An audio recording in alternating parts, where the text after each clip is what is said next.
আসসালামু আলাইকুম। রং মিস্ত্রি চালের উপরে রং করতেছে, তার সংসারের এবং পরিবারের লোকজনদের জন্য তো কাজ করতেছে। দেখেন কি সুন্দর করে রং করতেছে, সাদার মধ্যে নীল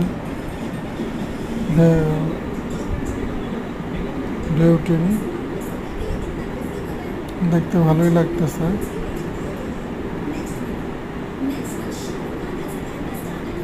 খেটে খাওয়া মানুষ প্রতিটা পজিশন থেকেই মানুষ খেটে খায়, তার ডিফারেন্ট ডিফারেন্ট পজিশন।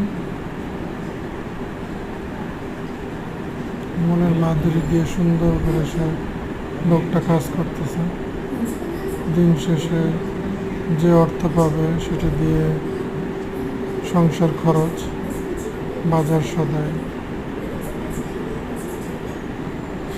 ভিডিও ভালো লাগলে আমাদের সাথে থাকবেন, আমরা আপনাদের পাশে আছি।